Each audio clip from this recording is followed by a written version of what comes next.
In case you missed the last video, this is me teaching authors how corsets work. And today we're going to start with how to put one on. First, you need an undergarment. Corsets are worn over chemises. Corsets are incredibly difficult to wash. And if you're a human being, chances are you sweat. So you want the layer that's going to absorb the sweat to be the one closest to your skin, which is usually a light cotton chemise, which is easy to wash. Once you are ready to put on your corset, you want to loosen the laces as much as possible, not untie them. You generally don't untie a corset entirely unless you're planning on replacing the laces. Then you just swing it around your body and you pull it tight around the front, and you want to hook the little posts and the loops. Now, you might find yourself inclined to hooking the front one, the top one, and then go immediately to the bottom one. That does not make it easier. It makes it 100% harder. Once you have hooked two, you cannot really manipulate the ones in between.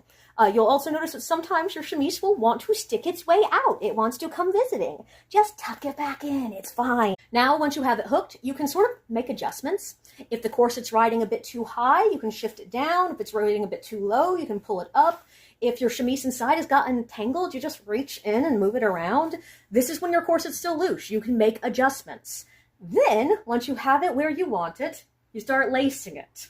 Now, I find the ones that are literally cross-laced super easy. You just reach back and find an X, and you pull. And then you go to the X down below that, and you pull that one too.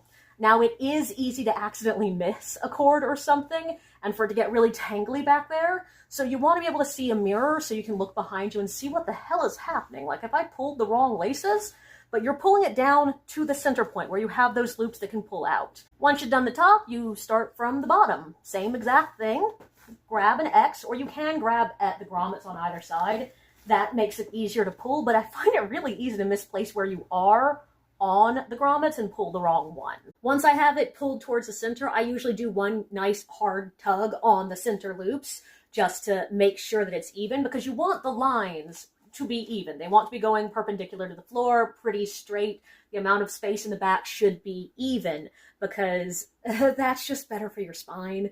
Then you can just tie a little bow back there. Now, you will sometimes see people pulling it around and tying it in the front. This is not actually good for the corset, but it's cute, so who cares? And how do you know it's tight enough? When it's sitting naturally. You'll also notice that I can still stick my hand in the corset on both sides. Now, that's less true down here because I have a little bit of pooch, and that's going to lead us into our next topic, how a corset actually shapes your body.